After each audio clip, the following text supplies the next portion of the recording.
मंगल जब पुनर्वसु नक्षत्र में होंगे, अर्थात कर्क राशि में होंगे, तो क्या प्रारब्ध कर्म होता है?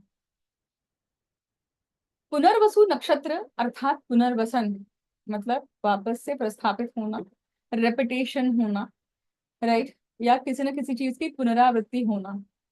अब यहाँ पे मंगल है। मंगल क्या है? मंगल यहाँ पे पराक्रम के कारक है, मंगल यहाँ पे भूमि के कारक है, मंगल आपके शौर्य के कारक है, मंगल आपके कर्म को दिखाते हैं, क्योंकि कर्म करने के लिए शक्ति लगती है।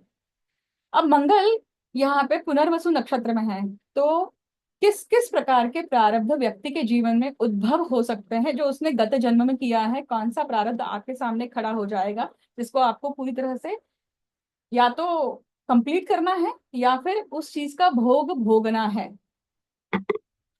अब डिपेंड करता है कि ये मंगल पुनर्वसु नक्षत्र का कहाँ पे स्थित है।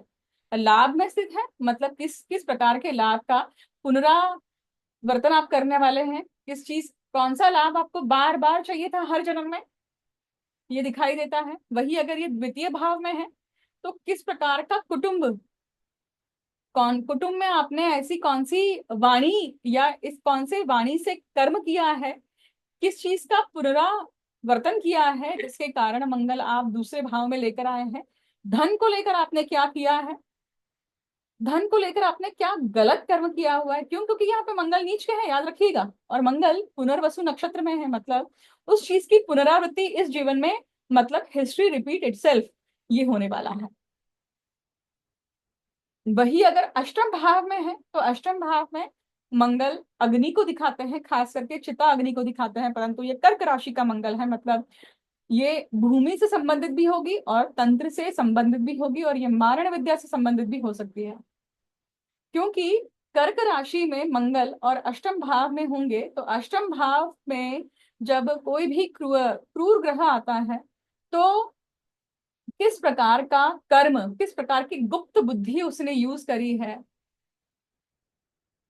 किसी भी चीज को प्राप्त करने के लिए। अब वो मंगल कौन है पत्रिका में, उसके अनुसार भी, राइट। क्योंकि जब कर्क राशि अष्टम भाव में आएगी,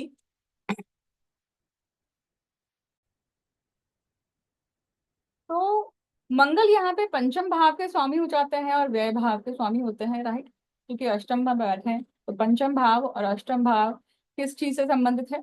तो पंचम भाव बुद्धि, संतान और शैया सुख की क्रिया से संबंधित है, मतलब थ्री लेटर्स आ जाते हैं। वही व्यय भाव किसी किस चीज से संबंधित है? तो आ, परदेश, राइट। पर मोटे तौर पर जब कर्म बंधन होता है, मतलब प्रारब्ध का कर्म जब उद्भव होना है, वो कहाँ भोगेगा व्यक्ति? तो वो फॉरेन में जाकर भोगेगा। उसको फॉरेन में जाने का चांस ही इसलिए मिलता है, क्यों? क्योंकि वो फॉरेन में जाकर उस कर्म को पूरा करे या उसका प्रारब्ध खड़ा हो और वहां पे उसकी लाइफ प्रॉब्लमेटिक हो। और व्यय भाव शैया सुख का है, सेक्स का भी है, मतलब अष्टम भाव में अगर वो मंगल है, नीच का है, मतलब गुप्त बुद्धि से व्यक्ति ने किसी के ऊपर जोर जबरदस्ती करके वो चीज प्राप्त करने की कोशिश भी की है, ये भी कहा जा सकता है। गुप्त बुद्धि से चीजें प्राप्त करने की कोशिश करी है, मतलब तंत्र मंत्र, ये गूढ़ विद्या, इन सब चीजों का भी सहारा लिया है। अब देखिए, अष्टम भाव में मंगल है, तो इसका अर्थ ये भी है कि अभिचार क्रिया जो है या तंत्र मंत्र, बहुत बार लोगों के मन में ये विचार आता है कि हर बार अष्टम भाव से जब ग्रह जुड़ता है तो तंत्र ही क्यों वहां पर? देखिए, तंत्र की परिभाषा समझना आवश्यक है आपके लिए। तंत्र को हमेशा जादू टोना अगर इन सब चीजों से जोड़ दिया जाए, तो फिर तो आप कभी नहीं समझ पाएंगे कि अष्टम भाव में ग्रह कर क्या रहा है। तो तंत्र की परिभाषा समझना, शायद हम गलत तरीके से तंत्र को समझ रहे हैं, या शायद हम अष्टम भाव को ही गलत तरीके से समझ रहे हैं। किसी व्यक्ति के लिए, किसी व्यक्ति के मन में षड रिपु, अगर षड रिपु से वो व्यक्ति ग्रसित है, मान लीजिए लोभ से ग्रसित है या फिर ईर्ष्या से ग्रसित है, तो क्या होगा? आप मन में ये विचार लेकर घूम रहे हैं, मन में आपको बिल्कुल 100% इच्छा है कि सामने वाले के साथ में बुरा हो, तो आपकी वो बद्दुआ लग जाती है।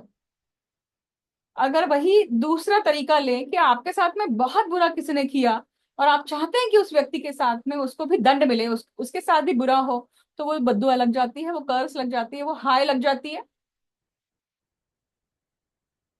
इसको भी तंत्र ही कहा जाता है, और ये मानसिक स्तर पे की जाने वाली क्रिया है। तो तंत्र की परिभाषा क्या है और तंत्र को समझे कैसे?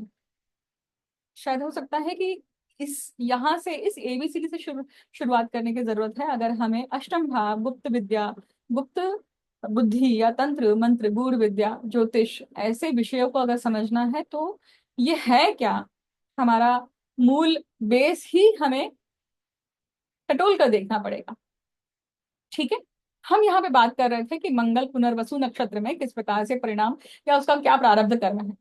तो याद रखिएगा, पुनर्वसु की जो देवता है वो है अदिति। अदिति जो है शी इज कॉस्मिक गॉडेसेस, और उनका कर्म है निर्मिति करना। अब वो अदिति जो है वो बार बार उस चक्र को निर्माण कर रही है जिस चक्र से आपको छूटना है, उस भाव से छूटना है, उस षड रिपु से छूटना है, अपनी विजय से अपनी विजय को प्राप्त करना है, परंतु अपनी वीकनेस से विजय प्राप्त करनी है, और वीकनेस के चंगुल से बाहर निकलना है। तो उस चीज की जब तक पुनरावृत्ति होते होते, जब तक वो थपेड़े नहीं पड़ते हैं, जब तक वो मार नहीं पड़ती है, और जब तक व्यक्ति उस चीज को समझता नहीं है और उस चीज से मुक्त नहीं हो जाता है, तब तक उस चीज की पुनरावृत्ति होने लगती है, पुनरावृत्ति होते रहती है। नाउ इट्स डिपेंड अपॉन कि ये मंगल पुनर्वसु नक्षत्र में आपके पत्रिका में कौन से भाव में है, आपके पत्रिका में है भी कि नहीं, या फिर आपके कौन से डीवन चार्ट में ये पुनर्वसु नक्षत्र का है। Food for thought, right. इसके ऊपर काम करिए, होमवर्क करिए। ज्योतिष जिज्ञासु जो है, जो स्टूडेंट्स है इसको सुन रहे हैं, उनके लिए ये समझना या इसके ऊपर काम करने में मजा आएगा आपको, राइट। क्योंकि जो पढ़ना चाहता है, समझना चाहता है चीजों को, तो उसके लिए ये किस प्रकार से काम करेगा, ढूंढिए, इसके ऊपर काम करिए, राइट।